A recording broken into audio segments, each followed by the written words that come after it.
Animals that make no sense in the same place. I don't know what that means, or maybe what animals make no sense being in the same area. Maybe that's what it is. But let's get into the video. Like, subscribe, and comment down below what your favorite animal is. Mine is very obviously the bat, if you couldn't tell, by the fact that I'm a bat VTuber and have a bat tattoo both on my model and in real life.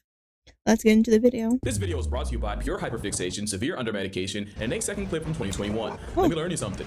That each other exist. What, don't know they exist? Sharks have no clue that camels exist, and nobody's talking about it. I'll talk about it, because you're loud and wrong, sir. The animal's nickname, the ships of the desert, will take that moniker literally, as there's a group of camels that seemingly defy nature by swimming, Really? sometimes to outrageous degrees. Well, not really. Maturing is realizing it takes much less time to list the mammals that can't swim, and if you're not sure, just assume they can. And wouldn't you know, backpacking a hump of fat makes for an elite flotation device, which is why the animal built to survive the absence of water, while also being able to pull up on you at sea, is proof that the difference between reality and fiction is that fiction has to somewhat make sense. These hyper-developed swimming sand donkeys are known as the Karai camels. Along with being a synchronized exercise in free will, this aquatic prowess allows them to cross rivers and even shallow sections of sea to reach salty mangroves on the other side. And they're weirdly, almost disrespectfully graceful at it, and can keep at it for hours like nothing. In fact, I've seen hump jockeys struggle more with dunes. Act like you've been here before. So the chances you find a salt-seasoned sand llama off the Arabian Sea are low, but never zero. And there's at least one shark aware that camels exist. He told his friends.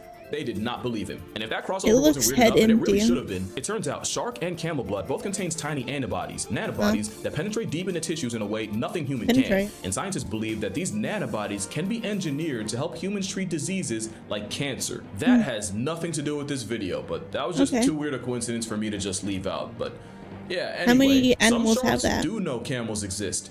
And it had me thinking, one of the consequences of the big cough of 2020 and the worldwide timeout that followed was that zoos now had to find new ways of keeping animals engaged. And to some, that meant showing them animals they'd never seen before. You had elephants excited to discover sea lions, penguins finding fish the likes of which they'd never seen, and a sea lion that could not believe the concept of a tegu. But then I thought, what about the most unlikely animals that do know about each other? And that's what this video is. Animals you would not expect to find in the same place, in my biased opinion. I'll explain that later. Because depending on where you live, you might just think leopard seals exist solely in the South Pole as an opt to penguins. Well, one, penguins aren't even the biggest part of their diet, it's krill, but two, leopard seals have randomly appeared in places like Tasmania, New Zealand, South Africa, but especially Sydney, Australia. Really? And it was a leopard seal in Sydney that was found with a full-grown platypus in its stomach. Obviously incredibly rare, but there was a brief but very real moment where a duck-billed bio-abomination and a rubber assault submarine were aware of each other,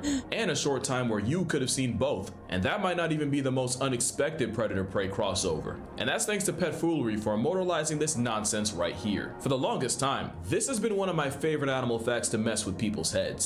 That a moose's habit of diving underwater for food means they are a natural prey for a high-contrast steroid apex dolphin. And after saying it for years, I regretfully have to make a confession. It is true that the same mega deer that can dwarf cars on the freeway can also dive up to 20 feet underwater. That is if Musai doesn't just run across it. But there are very few, if not one main incident where they became orca fodder for it.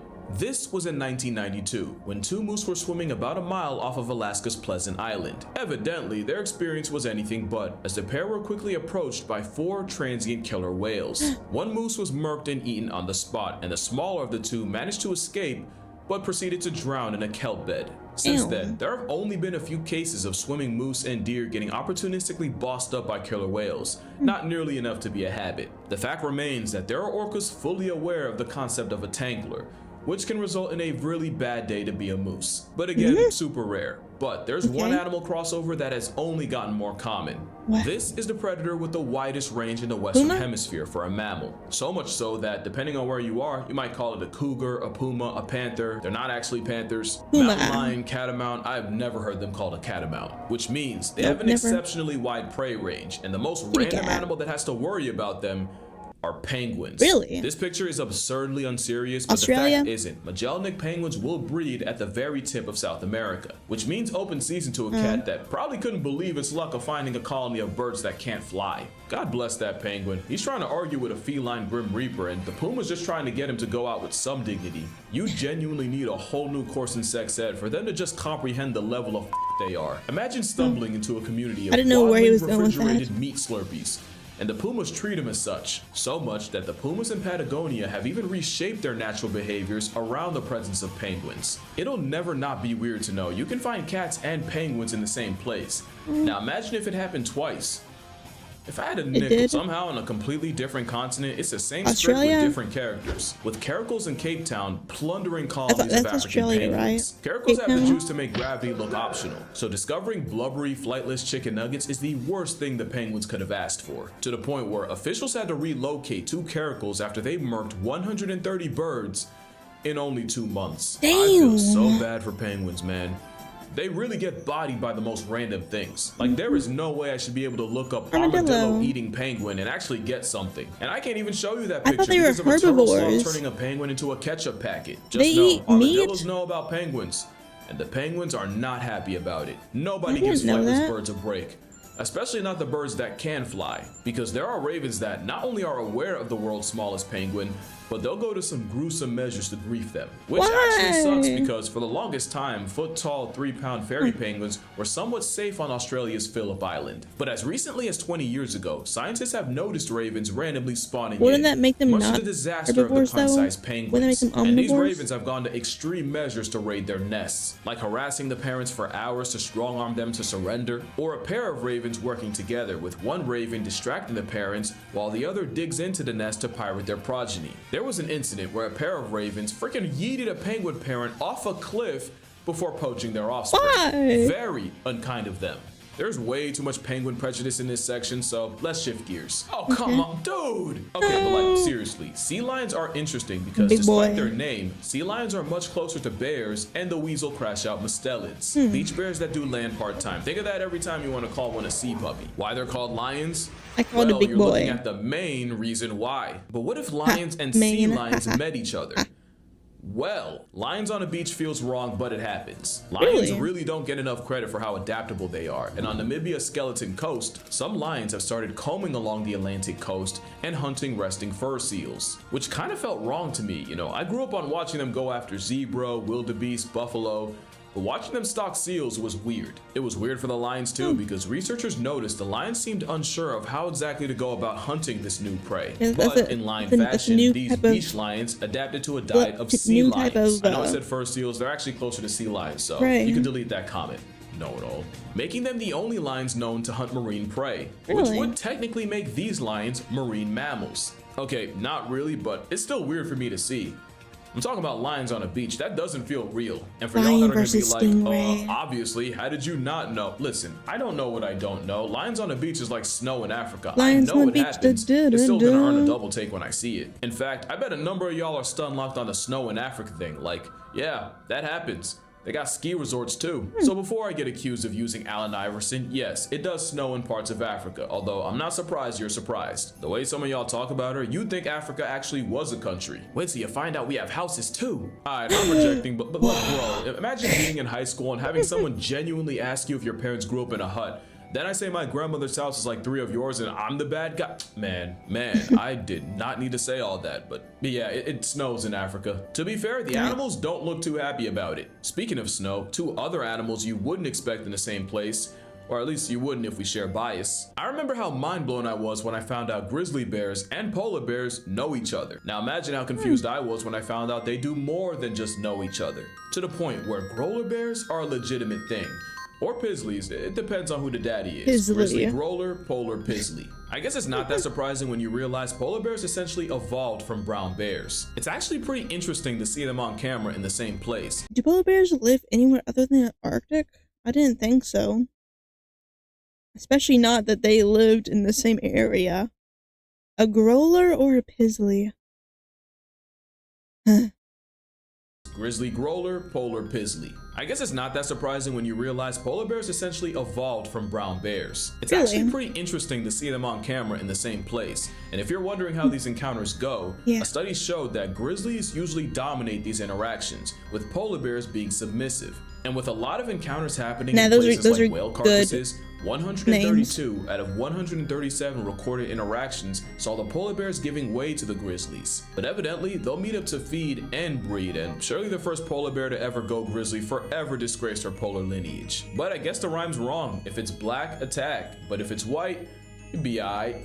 It is wild that you have two apex predators that would normally have no love for each other, or in some cases try to eat each other, suddenly flipping a switch and breeding each other. It's an enemies to lover trope that sounds like it already has 2 seasons on Hulu. One theory says that the disappearing of the sea ice polar bears count on is forcing them further south where polar bears, especially females, can have run-ins with male grizzlies. Similar to other large predators like lions and tigers, male grizzlies will disperse well beyond their mother grounds, establishing a territory far removed from any possible relatives. This results in some males living on the absolute outskirts, and why virtually all the brown bears seen in the Canadian Arctic islands were male. So you take young grizzly nomads and hungry polar vagabonds, and 2 species that would have had minimal if any interactions are now humping out hybrids. It actually reminds me of wolves and coyotes, because where wolves can't stand them, coyotes hate and fear wolves. Really? But when humans nearly wiped wolves out, the population got so low that you got another season of enemies getting amorous. Now, thanks to the same humans that tried to flatline them, there is today a legitimate coy wolf population in the United States. Wolf? But with the growlers and polars, it's still a super rare occurrence, but these occurrences have slowly been trending up. Just in 2017, researchers recorded 8 hybrids in the Arctic islands and traced them all back to a single female polar bear after she had mated with 2 male grizzlies. And you'd think this love child would be the ultimate OP predator, but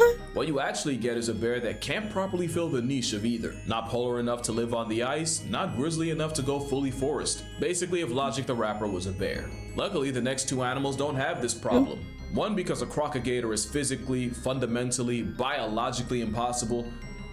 But even if it weren't, they'd kill each other before they got the chance. Now, maybe I'm uninformed, maybe everyone's a lifelong herpetologist but me, but I did not know that you could find crocodiles and alligators in the same area code. I thought they stayed in different water. I didn't think North America even had crocodiles until like last year. In my defense, there's only one place on the planet where alligators and crocodiles cross paths. Everglades. And it's in the Everglades. Of course. Because it will always be Florida. That's why this video was taken of the 2 tankiest reptilians throwing down. So let's break it down. I still don't know the here difference. You can see the belly to the pavement. Gator wants no smoke. He is not trying to see him later. Meanwhile, Mr. Crocodile wants all the... Oh, that's a strong hit to the gator, who is fully on the defensive. Now the crocodile's closing in with the confidence of the higher ground. That is the difference off-road suspension can make. It's looking bad for the gator at this rate. We won't see him later. He's gonna have to put something on the board because he is losing on the score. Oh, another hit. This to the back of the skull. Taking a page out of the Jaguar Panthera playbook, and he has drawn blood. Our gator may have to... Oh, the first offensive move by the gator, and it is a beautiful counter. Fun fact, folks, the crocodile, strongest recorded bite force on Earth, but their jaws can be held together by bare hands, and the gator has taken full advantage. He might be able to... Oh, more punishment to the man that bet the house on the gator. Your wife, you will not be seeing later. No. God bless us all. Just another day in the Florida Everglades. Crocodiles and alligators in the same place. Kind of crazy.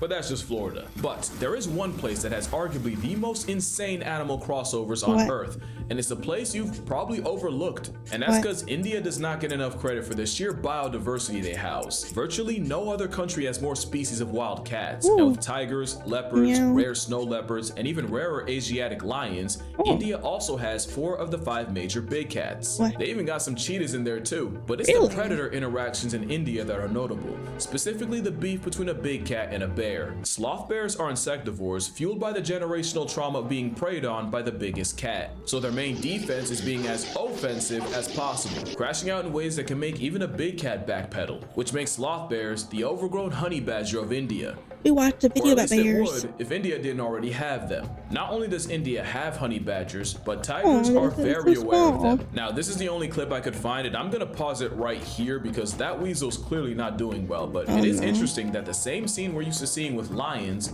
also plays out with tigers. India doesn't just have a honey badger, they have a hyena too, the lesser known striped hyena. They're career scavengers, and with them often trailing behind much larger predators, they're basically the coyote to the tiger's wolf. So big. They're also that to a literal almost as big as mine. Yeah, Indian wolves are a thing, and the wolves and hyenas have something of a rivalry, where a single striped hyena can displace the single smaller wolf, but Indian wolf packs can send a hyena packing. Although I've also seen striped hyenas take on multiple wolves, so it just shows that there are no absolutes in nature. But studies also show that sometimes striped hyenas will travel with wolf packs and even share dens with them.